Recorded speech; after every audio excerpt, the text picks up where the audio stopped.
Hello friends, welcome to best preparation with Anurag. आज हम लोग साइकोलॉजी यानी मनोविज्ञान में लेव वाइगोत्स्की को पढ़ेंगे। तो यह टॉपिक जो है C TET, UP TET, Bihar TET, H TET तथा सारे टेट में पूछे जाते हैं। इवन या सुपर टेट में भी बहुत इम्पोर्टेंट टॉपिक है। तो चलिए हम लोग शुरू करते हैं। लेव वाइगोत्स्की,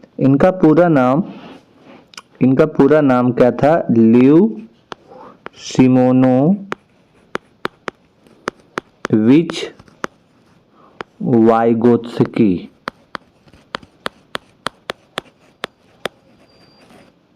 ये इनका पूरा नाम था। कहाँ के थे ये? सोवियत संघ के थे। सोवियत संघ यानी कि रूस। अगर सोवियत संघ दे दिया या रूस दे दिया, नहीं तो फिर आपको मास्को देगा। मास्को क्यों देगा? क्योंकि यहाँ पे मास्को में इनकी विद्यालयी शिक्षा यानी कि स्कूली शिक्षा यहीं पे हुई थी। दूसरा पॉइंट है इसे देने का कि यह जो रूस है उसकी क्या है? राजधानी है। यहीं पे इनका जो है पढ़ाई शुरू हुआ था, यहीं पे ये पढ़े थे।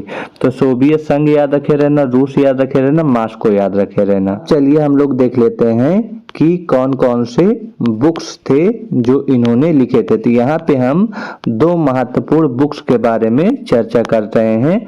पहला था the psychology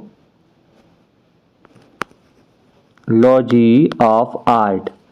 the psychology of art, यह बुक निकला था 1925 में। जो दूसरा बुक था इसका नाम है थॉट एंड लैंग्वेज। दो बुक याद रखे रहना। इनके बुक के बारे में कभी हो सकता है आपसे पूछा जा सकता है। लैंग्वेज और थॉट्स के बारे में मैंने आपको जीन पियाजे में बताया था। इनका मानना था कि भाषा जो है, भाषा क्या होगी? वो पहले आएगी, भाषा पहले, और जो विचार होगा वो बाद में आएगा। तो हम चलिए बात कर लेते हैं कि इन्होंने कौन कौन से जो सिद्धांत दिए उस सिद्धांत का क्या नाम है।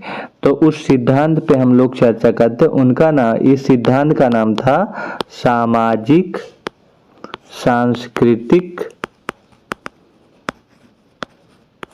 सिद्धांत। यह इनका महत्वपूर्ण सिद्धांत है। इसी पे हम लोगों को सीखना है। इसे एक अन्य नाम से भी हम लोग जानते हैं, जिसे हम लोग बोलते हैं सांस्कृतिक। अगर ऊपर वाला नाम नहीं देगा तो ऐतिहासिक, सांस्कृतिक ऐतिहासिक मनोविज्ञान। आप लोग यह दोनों नाम याद रखे रहना। अगर ऊपर वाला नाम नहीं देगा तो यह नाम जरूर देगा। तो यह पहला इनका सिद्धांत था। अगर यहीं पे हम लोग बात करें कि जो दूसरा सिद्धांत है उसके भी बारे में और कौन सा सिद्धांत दिया था इन्होंने, तो एक सिद्धांत दिया था सामाजिक निर्मितवाद का सिद्धांत। सामाजिक निर्मितवाद का भी सिद्धांत इन्होंने दिया था।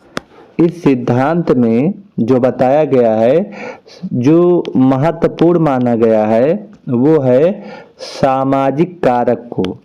तो लिख लेंगे, सामाजिक कारक को बहुत महत्वपूर्ण माना गया है। सामाजिक कारक को क्या माना गया है? महत्वपूर्ण माना गया है। अगर सामाजिक कारक को महत्वपूर्ण माना गया तो किस लिए महत्वपूर्ण माना गया, ये तो हमको बताइए। तो ज्ञान के निर्माण के लिए, ज्ञान के निर्माण के लिए सामाजिक कारक को महत्वपूर्ण माना गया है। इसे हम लोग लेव वाइगोत्स्की का दूसरा सिद्धांत कहते हैं। विकास, अगर संज्ञानात्मक विकास को समझना है हमें, संज्ञानात्मक विकास को समझने में हमें मदद किस चीज की पड़ेगी? तो हमें मदद पड़ेगी भाषा की, फिर हमें मदद पड़ेगी चिंतन की, और फिर हमें मदद पड़ेगी सामाजिक सांस्कृतिक सिद्धांत की। इन इतनी चीजों की मुझे मदद पड़ेगी जब हमें संज्ञानात्मक विकास को समझना है। तो याद रखे रहना, भाषा बहुत महत्वपूर्ण है, चिंतन महत्वपूर्ण है और सामाजिक सांस्कृतिक सिद्धांत भी महत्वपूर्ण है संज्ञानात्मक विकास को समझने के लिए। इसका सीधा सा मतलब है, अगर भाषा, चिंतन और सांस्कृतिक सामाजिक सिद्धांत है तभी आप संज्ञानात्मक विकास को सीख सकते हैं, तभी आप इसे सीख सकते हैं। यह बात किसने बताया? वाइगोत्स्की ने बताया। चलिए आगे हम लोग चलते हैं। सामाजिक सांस्कृतिक सिद्धांत में समझते हैं, जो उसमें 3 पक्ष थे उसी में यह पक्ष एक है, तीसरा वाला सामाजिक सांस्कृतिक सिद्धांत। इसमें क्या होगा, इसमें यह जो होता है, ये जो होता है कौन, सामाजिक सांस्कृतिक जो होती है, ये जो होती है बालक की सोच पे, बालक के सोच और उसके व्यवहार, यह दोनों चीज जो बालक का होता है कि बालक जो सोच रहा है और जो व्यवहार कर रहा है उसमें क्या लाता है, बदलाव लाता है, बदलाव लाता है। अब यही सामाजिक सांस्कृतिक सिद्धांत है, अगर बदलाव लाएगा तो अधिगम की प्राप्ति होगी, ज्ञान निर्मित होगा और उसका क्या हो जाएगा, डेवलपमेंट हो जाता है। किसके बारे में बात हो रहा है, ये बच्चे के बारे में बात हो रहा है। आगे अगर हम लोग बात करें कि यहाँ पे अगर मैं बालक को ले लूं, बालक, ठीक, इसी बालक को यदि सामाजिक सांस्कृतिक सिद्धांत है ना, तो इसको समाज में और इसी को उसी समाज के संस्कृति के संबंध के बारे में जोड़ना हो कि समाज और संस्कृति से इसका कैसा संबंध होगा। तो इस संबंध अगर इसका दोनों से जुड़ाव है, उस बालक का जुड़ाव किससे है, उस बालक का जुड़ाव अगर उस समाज से है और उस संस्कृति से है, उससे अगर यह संबंध रखता है तो याद रखना कि उसका जो संज्ञानात्मक कौशल होगा वो क्या हो जाएगा, वो डेवलप हो जाएगा, वो डेवलप हो जाएगा। कैसे डेवलप होगा कि बच्चा समाज से कुछ सीख रहा है और अपनी संस्कृति से सीख रहा है, उन दोनों के मध्य अलग अलग नहीं, दोनों का प्रभाव उस पर पड़ रहा है, तो दोनों के संबंध का नतीजा ये होगा कि संज्ञानात्मक कौशल उसका डेवलप हो जाएगा। और अगर संज्ञानात्मक कौशल डेवलप हुआ तो उस बच्चे का अधिगम प्राप्त हो जाएगा कि नहीं, अधिगम के साथ साथ उसका डेवलपमेंट भी वहां पे हो जाएगा, यानी कि उसका डेवलपमेंट भी प्राप्त हुआ और अधिगम भी प्राप्त हुआ। अब अगर मुझे याद रखना, इसी संज्ञानात्मक विकास को मुझे प्राप्त करना है तो इसको प्राप्त करने के 2 और स्टेजेज हैं। इस संज्ञानात्मक विकास को प्राप्त करने के मेरे पास 2 स्टेज और हैं। अभी तो 2 स्टेज, एक यह और एक यह मैंने बताया। एक स्टेज है आपका जिसे हम लोग बोलते हैं भाषा, और दूसरा स्टेज है जिसे हम लोग बोलते हैं चिंतन। अगर भाषा और चिंतन के बीच में ही संबंध प्राप्त हो जाए, यानी कि बच्चा भाषा को भी सीख लिया और उस पे चिंतन भी कर लिया, चिंतन भी कर रहा है, उसका अध्ययन कर रहा है, चिंतन कर रहा है मतलब इन दोनों को मिला के अध्ययन कर रहा है, तो उसे क्या समझने में आसानी होगी, उसे संज्ञानात्मक विकास को समझने में आसानी होगी, यानी कि उसे संज्ञान का विकास प्राप्त हो जाएगा, संज्ञान का विकास डेवलप हो जाएगा, या फिर हम बोल सकते हैं कि उसे संज्ञानात्मक कौशल डेवलप हो जाएगा। तो क्लियर हो रहा है ना इतनी सारी बातें, सब बातें ये परीक्षा में यही जितनी बातें मैं लिख रहा हूं किसी न किसी रूप में ये लैंग्वेज को अदल बदल करके पूछ लिया है, तो आप लोग इसे बहुत ही समझदारी से अगर देख लिए तो आपको अच्छे से समझ में आएगा और पेपर में अच्छे से कर ले जाएंगे। है जो ये सामाजिक सांस्कृतिक सिद्धांत है, इस सिद्धांत में मुझे क्या क्या पढ़ना है। तो इसमें मुझे जो पढ़ना है, पहला चीज वो है सामाजिक सहभागिता। सामाजिक सहभागिता, सहभागिता, यह चैप्टर मुझे पढ़ना है। दूसरा जो मुझे पढ़ना है भाषा, कि इसमें भाषा का भी संबंध है। तीसरा इसमें चिंतन का भी संबंध है, चिंतन के बारे में भी समझना है। चौथा जो चीज समझना है वो है खेल, खेल को भी लेकर इसमें बात कही गई है। और चौथा जो है वो है ZPD, इसे हम लोग बोलते हैं जोन ऑफ प्रॉक्सिमल डेवलपमेंट। पांचवा जो सीखना है उसे बोलते हैं MKO, मोर नॉलेजेबल पर्सन, ठीक है ना, या मोर नॉलेजेबल, ओ से होता है अदर।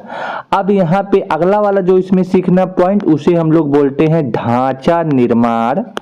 ढांचा निर्माण, या इसी को एक नाम है पाड़, इसे हम लोग क्या बोलते हैं पाड़, या इसी को हम लोग बोलते हैं मचान। मचान भी कह के इसे पुकारते हैं। इसी को हम लोग इंग्लिश में बोलते हैं स्कैफोल्डिंग। इतने सारे नामों से यह जाना जाता है। तो इन सारी चीजों के बारे में हमको डिस्कस करना है, जिसमें से मैंने अभी आपको सामाजिक सहभागिता के बारे में समझा दिया है और चिंतन के भी बारे में समझा दिया है। जो पीछे के 3-4 पॉइंट मैंने बताया वो सामाजिक सहभागिता और चिंतन को लेकर अटैच में लेकर बताया था। भाषा को लेकर अभी थोड़ा सा और बताना है। तो चलिए इस बार अब हम लोग भाषा के बारे में समझ लेते हैं कि इस सिद्धांत में भाषा को लेकर क्या क्या बातें कही गई है।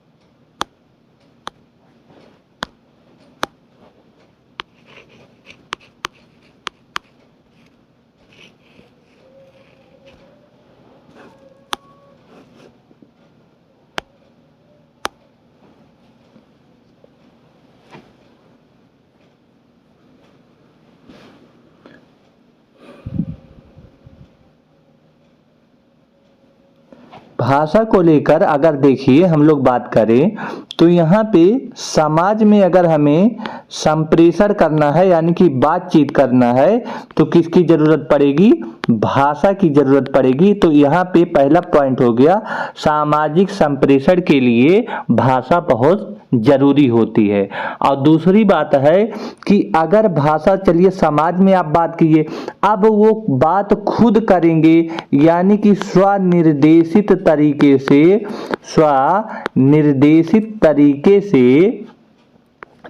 से क्या करेंगे, कोई काम कर रहे हैं, कोई कार्य कर रहे हैं। तो अगर आप कोई कार्य कर रहे हैं तो उस कार्य को किस तरह से किया जाएगा, तो उस कार्य को आप करते समय मन में अगर नहीं सोचे, मन से नहीं सोच रहे हैं, मन से नहीं सोच रहे हैं, इसका क्या मतलब है, इसका मतलब यह है कि आप काम कर रहे हैं और बोलते जा रहे हैं, दिमाग से कुछ नहीं सोच रहे हैं। तो ऐसी बात को हम लोग बोलते हैं व्यक्तिगत वार्ता।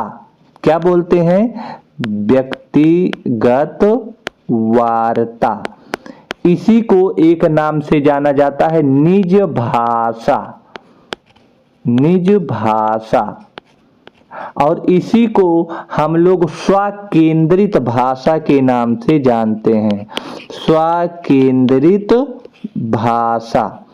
तो जब हम मन से नहीं बोलेंगे तो ये इतनी सारी चीजें होंगी, मतलब हम काम कर रहे हैं और मुंह से मेरे आवाज निकल रहा है, हम कोई है नहीं हमारे पास आसपास, बट हम काम कर रहे हैं लेकिन मुंह से बोलते हुए कर रहे हैं। तो ऐसे बातों को हम व्यक्तिगत वार्ता या निज भाषा या स्वकेंद्रित भाषा के नाम से जानते हैं।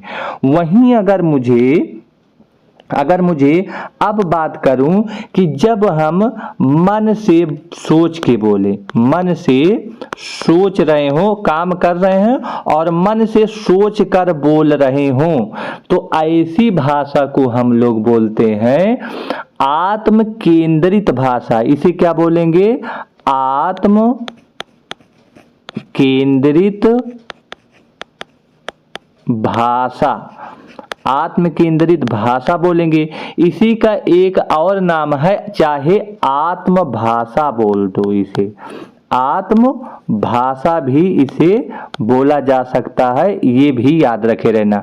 या फिर इसे आंतरिक भाषा भी बोलते हैं, आंतरिक भाषा। तो याद रखना भाषा के संबंध में ये सारी चीजें याद रखना कि सामाजिक संप्रेषण करने के लिए जरूरी है, या फिर स्वनिर्देशित तरीके से आप कोई काम कर रहे हैं, खुद अपने आप से कर रहे हैं, जहां पे कोई है नहीं, तो वहां पे अगर मन से नहीं सोच रहे हैं तो उसे व्यक्तिगत, उसे हम लोग व्यक्तिगत वार्ता कहेंगे, यानी कि उसे निज भाषा कहेंगे, यानी कि स्वकेंद्रित भाषा कहेंगे। लेकिन जब वही हम मन से सोच के अपने आप से ही काम करें तो वो आंतरिक भाषा, आत्म भाषा या आत्म केंद्रित भाषा के नाम से जाना जाता है। क्लियर हो रहा है? आगे चलिए हम लोग इस पे बात और कर लेते हैं। में बात किया व्यक्तिगत वाक, यानी कि यहाँ पे जो बच्चा होता है खुद से बातें कर रहा है और दिमाग से नहीं सोच रहा है, मन से नहीं सोच रहा है, अपने आप से इसे बोल रहा है, काम कर रहा है। इसी व्यक्तिगत वाक को जो है वाइगोत्स्की ने निजी वाक कहा है। क्या कहा है? निजी वाक कहा है। तो आप किससे संबंधित है? तो व्यक्तिगत वाक से संबंधित है। इसी व्यक्तिगत वाक को जीन पियाजे ने क्या कहा है? जीन पियाजे ने इसे अहम केंद्रितता बताया है, अहम केंद्रितता। और यह जो निजी वाक है ये किसने बताया है? तो वाइगोत्स्की ने यह बताया है, वाइगोत्स्की। ठीक, यह बात याद रखे रहना। ठीक, तो आगे हम इसी में बात करें। जैसे व्यक्तिगत वाक होता क्या है? जैसे मैं बोलूं कि 2 + 2, मैं बच्चे को सवाल दे दिया =4 होता है, तो बच्चा अपनी उंगली से 2 और 2 ऐसे लेके बनाया और मुंह से बोल रहा है और 4 आया, 4 लिख दिया। लेकिन ये मन से, दिमाग से नहीं किया, बस ऐसे 2 लिया, फिर एक उंगली ऐसे और ले लिया, फिर ऐसे इस तरह से इसे ऐड कर लिया, बोला कि 4 है तो 4 हो जाएगा। तो इस तरह से वो अपने आप को समझा रहा है। ठीक है ना? तो यहाँ पे यह एग्जाम्पल हो गया कि अगर यह उंगलियों से गिना जाएगा तो यह कौन सा होगा? बच्चा उंगली से अपने आप से गिनेगा तो यह हमारा व्यक्तिगत वाक में आएगा। इन्होंने जो है जैविक पक्ष की उपेक्षा की है। जैविक पक्ष की क्या की है? उपेक्षा। उपेक्षा माने समझ गए? उपेक्षा का मतलब यह है कि उपेक्षा का मतलब है कि उसे माना नहीं है। यहाँ पे जैविक पक्ष में क्या आएगा? यहाँ पे अगर हम बात करें तो चिंतन आएगा।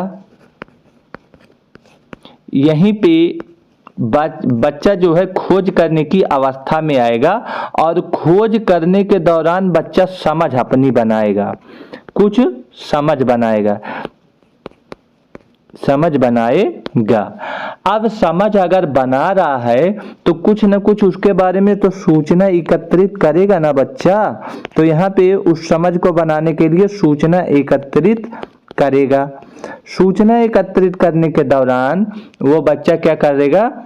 फिर परिपक्वता उसके अंदर डेवलप होना शुरू हो जाएगी, परिपक्वता आ जाएगी।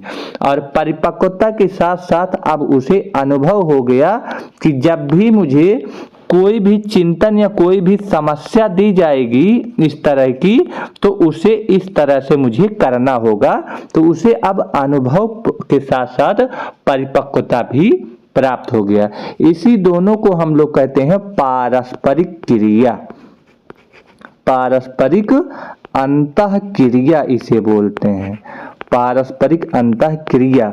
तो ये जो है वाइगोत्स्की ने इस जैविक पक्ष की उपेक्षा किया था और इस जैविक पक्ष में यह शामिल है चिंतन, खोज, और जब समस्या आई तो बच्चा उसकी खोज करने की प्रयास करेगा, खोज करने के प्रयास के साथ उससे समझ बनाएगा, समझ बनाने के साथ उस सूचना को एकत्रित करेगा, एकत्रित करने का तो फिर परिपक्वता और अनुभव साथ आ जाएगी और एट लास्ट में बच्चा सीख जाएगा। तो यह वाइगोत्स्की ने ऐसा नहीं माना। वाइगोत्स्की ने फिर क्या माना उसके बारे में समझते हैं। वाइगोत्स्की ने महत्वपूर्ण जो माना है उसके बारे में हम लोग चर्चा करते हैं कि चलिए जैविक पक्ष की तो उपेक्षा आपने कर दिया, तो किस चीज को आप महत्वपूर्ण मान रहे हो? तो उन्होंने सामाजिक संपर्क को महत्वपूर्ण माना कि बच्चा अगर समाज के साथ संपर्क बनाए है और उसके साथ में रह रहा है तो, और दूसरा पक्ष उन्होंने माना सांस्कृतिक संबंध को, कि संस्कृति से उसका जुड़ाव है। तो अगर इन दोनों को बालक साथ में लिया है तो इन दोनों के बीच में संवाद होगा, संवाद होगा। संवाद किस तरह से होगा कि समाज से अगर जुड़ा है तो बातचीत तो वो करेगा ही करेगा, और अगर यह हुआ तो इसी चीज को उन्होंने महत्वपूर्ण माना और इसी से उन्होंने बोला कि पारस्परिक अंतःक्रिया यहाँ से डेवलप होगी। तो पारस्परिक अंतःक्रिया इन्होंने यहाँ से माना है कि यहाँ से डेवलप होगा। तो सामाजिक संपर्क और सांस्कृतिक संबंध। सांस्कृतिक से एक वर्ड निकला है संस्कृति। संस्कृति की जब भी बात होगी तो यह बहुत पुराना होता है। संस्कृति पुराना होता है, यानी कि जो हमारे आत्मा में, जो हमारे मन में बसी रहती है वह संस्कृति होती है। और एक होता है निकला हुआ सभ्यता। तो सभ्यता की जब बात करेगा तो यह पुराना नहीं होता, यह नया होता है, यानी कि जिसे हम अभी जल्द में अपनाए होते हैं वह सभ्यता होता है। तो मोटा मोटा अगर संस्कृति और सभ्यता को लेकर यहाँ से प्रश्न पूछेगा तो आप लोग ये आइडिया लगा लेंगे। आगे चलते हैं, इसी संबंध में कुछ और चीज खेल को लेकर क्या बातें कही गई हैं। तो यहाँ पे जो इम्पोर्टेंट भाग है, यह खेल जो है वाइगोत्स्की ने महत्वपूर्ण माना है, और अगर यह महत्वपूर्ण माना है तो यह किन किन चीजों का विकास करेगा। तो यह आत्म अनुशासन लाएगा। आत्म अनुशासन के लिए खेलना बहुत जरूरी है, तभी आत्म अनुशासन डेवलप होगा। और आत्म संतुष्टि के लिए अगर खेल नहीं रहे हो, सिर्फ बैठे हुए काम कर रहे हो, तो खेलने से आत्म संतुष्टि का भी भावना डेवलप होती है। तीसरा है अपने ज्ञान का बोध करने के लिए कुछ चीजें ऐसी होती हैं जो हम खेल से समझ जाते हैं तो उसका आत्मबोध हो जाता है। और अगर आखिरी बात है आत्म नियमीकरण के लिए, यह भी जो है खेल के द्वारा ही डेवलप होता है। तो इन चारों चीजों का जो विकास होता है वो खेल से होता है। इसका मतलब है इन सारी चीजों को बच्चा इन्हीं जरियों से सीखता है। तो खेल भी सामाजिक सांस्कृतिक सिद्धांत में इन चीजों को डेवलप करने के लिए, सीखने के लिए बहुत जरूरी है, और इसे वाइगोत्स्की ने महत्वपूर्ण माना है। हम लोग जोन ऑफ प्रॉक्सिमल डेवलपमेंट कहते हैं। इसका कई नामों से जाना जाता है, जैसे हम इसे बोल सकते हैं निकटवर्ती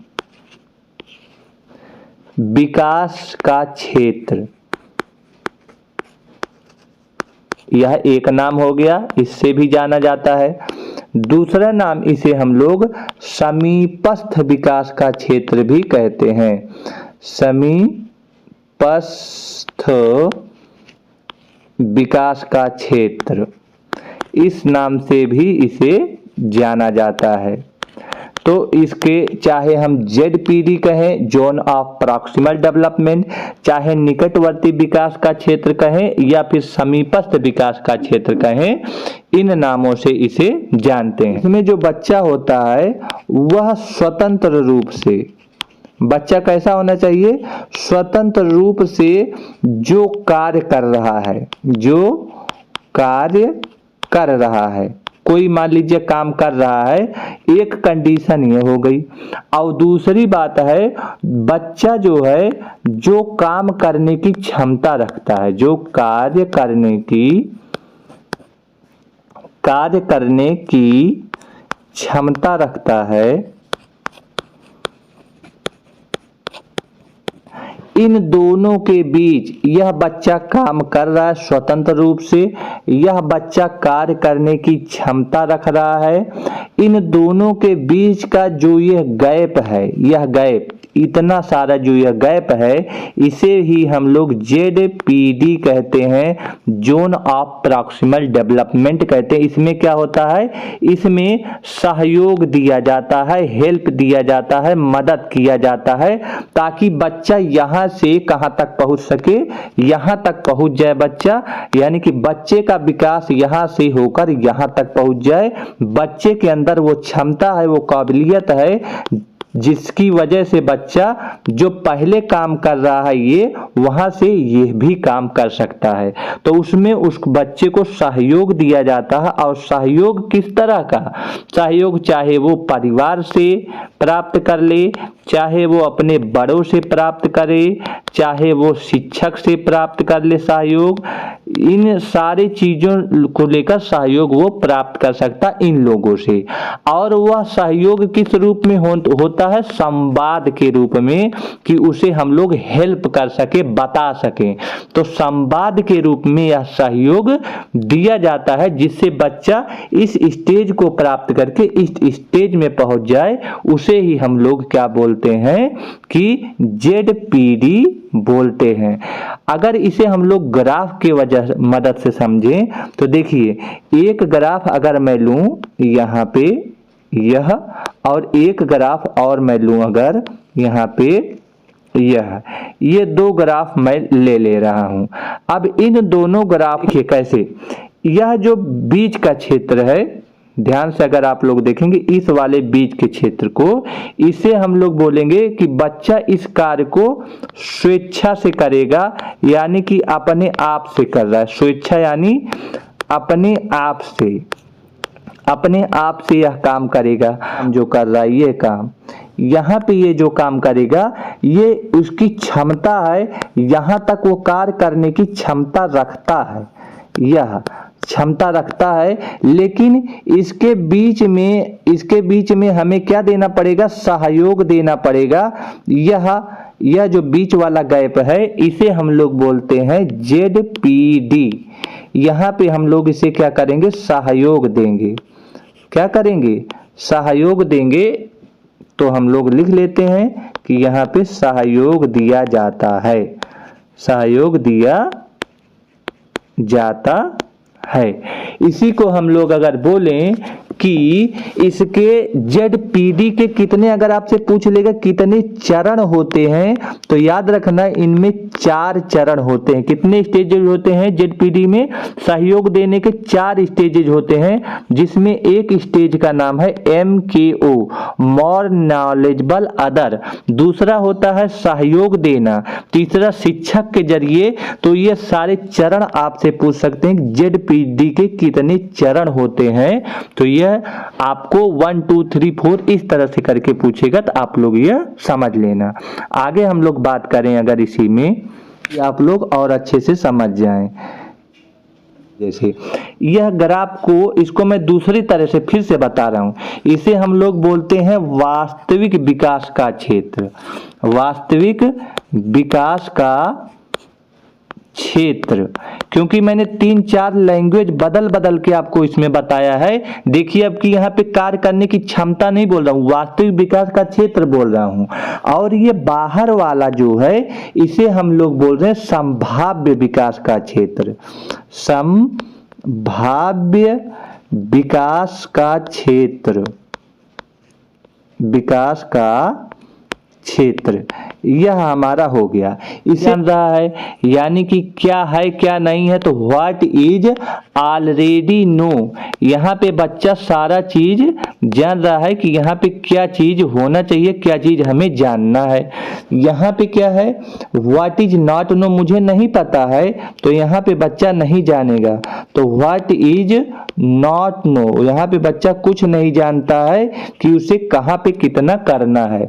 और इन दोनों के बीच का जो यह क्षेत्र है, यह वाला बीच का क्षेत्र, इस वाले क्षेत्र को बोलते हैं ZPD, zone of proximal development.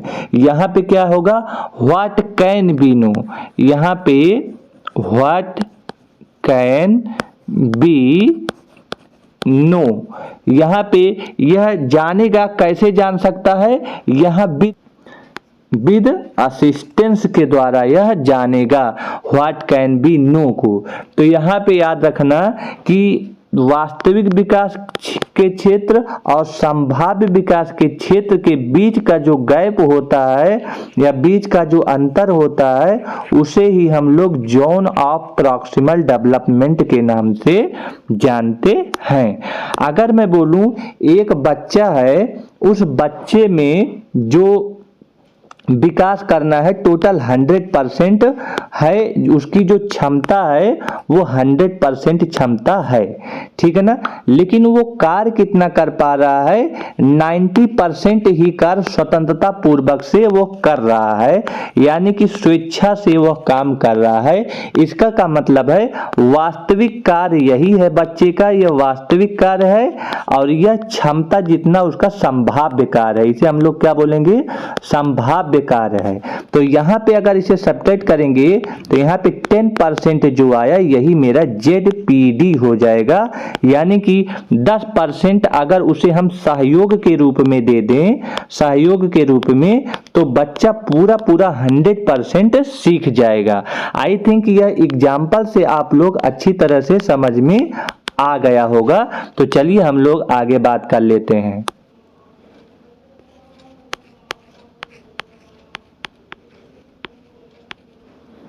ये हमारा एक क्वेश्चन है, तो यहाँ पे बोल रहा है कि देखिए इस तरह से ग्राफ बना देगा, बोलेगा कि ZPD का वैल्यू निकाल के दिखाइए कितना होगा।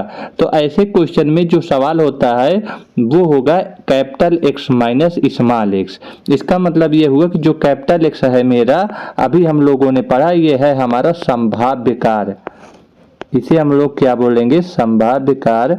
और जो स्मॉल x है ये है वास्तविक कार्य। हम लोगों ने अभी पढ़ा अच्छे से कि किसे क्या क्या बोलते हैं। अब जब मुझे ZPD निकालना होगा तो ZPD का फार्मूला बनेगा कि संभाव्य कार्य माइनस वास्तविक कार्य। यही हमें याद रखे रहना, कभी कभी इस तरह से भी क्वेश्चन पूछा जा सकता है। तो ये हमने एक क्वेश्चन न्यूमेरिकल के रूप में दिया और यह एक फार्मूला आपको तैयार करके ये दिया। तो क्वेश्चन किस रूप में, आप पार या ढांचा या मचान या इसके फोल्डिंग, इसके इतने सारे नाम हैं। इसमें क्या होगा, बच्चा जो होगा उस बच्चे को क्या दी जाएगी, मदद दी जाएगी, या फिर हम बोलते सकते हैं कि सहयोग ले लेगा, या फिर सहयोग मदद न देके वहां पे बच्चे को संकेत दिया जाएगा जिससे उसका हेल्प हो सके, वह उस समस्या से आगे निकल सके।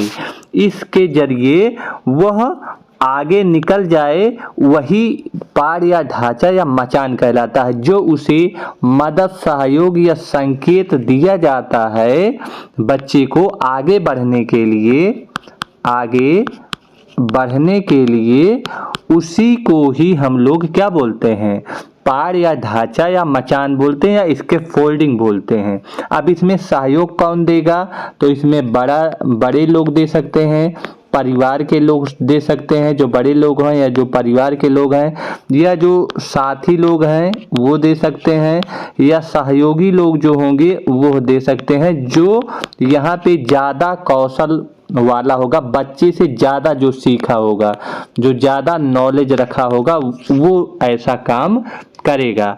इसके जरिए क्या होगा, इसके जरिए बच्चा जो है आगे बढ़ जाएगा। इसे ही हम लोग पार या इसके फोल्डिंग कहते हैं। इसका सीधा सा मतलब है कि बच्चा जो है, बच्चा आगे बढ़ जाए, आगे बढ़ जाए, उसके लिए दिया जाने वाला सहयोग, दिया जाने वाला सहयोग ही, सहयोग या मदद या संकेत ही क्या कहलाता है? ये पार या फिर ढांचा या फिर मचान या इसके फोल्डिंग कहलाता है, इसके फोल्डिंग कहलाता है। ये बात क्लियर हो गया होगा आपको। अब यहाँ पे यह जो मदद दी जाती है, तो मदद की अभी हमने बोला, तो यह संवाद के रूप में मदद दी जा सकती है, यह अंतःक्रिया, अंतःक्रिया ताकि वो करने लगे, इस रूप में वो मदद दी जा सकती है। अंतःक्रिया माने मन की क्रिया, अंतः माने मन, मन की क्रिया ही अंतःक्रिया कहलाती है। यहाँ पे क्या होगा?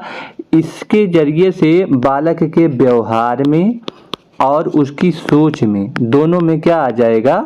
बदलाव आएगा, बदलाव। और अगर उसके अंदर बदलाव आया तो उसका असर किस पे पड़ेगा? संस्कृति पर उसका असर पड़ेगा, संस्कृति पर उसका असर पड़ा। और संस्कृति के दो तत्व होते हैं, एक होता है भाषा और एक होता है ZPD, जो अभी मैंने आपको बताया। तो ये याद रखे रहना, इतनी जो सारी चीजें अभी मैंने बताया ये पार या ढांचा या मचान से संबंधित है, आप लोग इतना क्लियर समझ लीजिए। जबकि ZPD में वो जो यहाँ पर भाषा को देखिए, भाषा को वाइगोत्स्की ने औजार माना है। पूछा गया है कि भाषा को क्या कहा गया है, तो दिमाग में रखे रहना, भाषा को औजार माना गया है या फिर भाषा को उपकरण माना गया है। किसके अनुसार? वाइगोत्स्की ने ऐसा माना है। तो जबकि जब भी इसे औजार यह है, यह कब डेवलप होती है बच्चों में, यह कब डेवलप होती है? तो डेवलप होने का जो समय है वो आरंभिक बाल्यावस्था में यह डेवलप हो जाती है। तो ये भी आपसे कभी कभी पूछा गया है, कब डेवलप होगी? आरंभिक बाल्यावस्था में यह डेवलप होगी। औजार जो ये भाषा है बच्चों में औजार या उपकरण के रूप में इस तरह से क्वेश्चन पूछा गया है।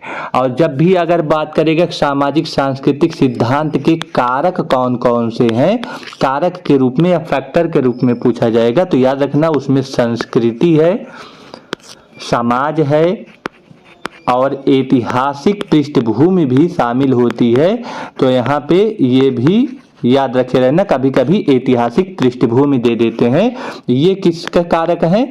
तो ये सामाजिक सांस्कृतिक सिद्धांत के कारक हैं, सामाजिक सांस्कृतिक सिद्धांत के कारक हैं। जब भी ऐसा कुछ क्वेश्चन पूछेगा, संस्कृत हो गया, समाज हो गया, ऐतिहासिक पृष्ठभूमि हो गया, इसके जरिए क्या होगा? व्यक्तिगत विकास होगा, व्यक्तिगत विकास होगा। और अगर व्यक्तिगत विकास हो गया तो हम लोग कहाँ पर पहुँच जाएंगे? संज्ञानात्मक विकास पे पहुँच जाएंगे। इससे यानी कि संज्ञानात्मक विकास भी हो जाएगा। तो यहाँ भी ये चीज़ आपको जानना जरूरी था। तो यहाँ पे ये चीज़ समाप्त हुआ। कॉन्ट्राडिक्ट में देख लेते हैं कि दोनों किस लोगों में इसमें कॉन्ट्राडिक्ट हुआ है। तो कॉन्ट्राडिक्ट हम लोग देखते हैं, तो कॉन्ट्राडिक्ट दो लोगों में हुआ है, एक पियाजे में हुआ था और एक वाइगोत्स्की में हुआ था, पियाजे और वाइगोत्स्की में। तो वाइगोत्स्की का क्या मानना था? वाइगोत्स्की माने थे सबसे महत्वपूर्ण कारक सामाजिक कारक है, सामाजिक कारक सबसे महत्वपूर्ण कारक है और इसमें इसी के जरिए ही संज्ञानात्मक विकास की प्राप्ति की जा सकती है। वाइगोत्स्की ने ऐसा माना था। और जबकि पियाजे ने माना था कि सबसे महत्वपूर्ण कारक जैविक कारक है, इस जैविक कारक के जरिए ही हम लोग कहाँ पे पहुँच सकते हैं? संज्ञानात्मक विकास पे हम लोग पहुंच सकते हैं। ऐसा दोनों का मानना था कि अगर इस संज्ञानात्मक विकास पे पहुंचे। दूसरे पॉइंट पे अगर बात करें तो वाइगोत्स्की की अगर हम बात करें तो इन्होंने भाषा को बोला कि यह भाषा पहले आएगी, भाषा पहले आएगी और विचार जो है वो बाद में आएगा, ऐसी बात हो गई। ये वाइगोत्स्की का मानना था, जबकि जीन पियाजे का जो मानना था, उन्होंने बोला कि जो भाषा है वो बाद में आएगा और जो विचार है वो पहले आएगा। तो यहाँ पे दोनों के मध्य में कॉन्ट्राडिक्ट हुआ है। तो ये सारी चीज़ें आप लोग सेट करके देख लीजिएगा। आई थिंक इतना अगर आप लोग सब चीज़ समझ गए हैं तो यकीन मानिए यहाँ से आपका लेव वाइगोत्स्की का सामाजिक सांस्कृतिक सिद्धांत से एक क्वेश्चन छूटने का नहीं है। तो आपको वीडियो कैसा लगा? अगर अच्छा लगा होगा तो मिलेंगे अपने नेक्स्ट वीडियो पे। तब तक के लिए बने रहिए और धन्यवाद।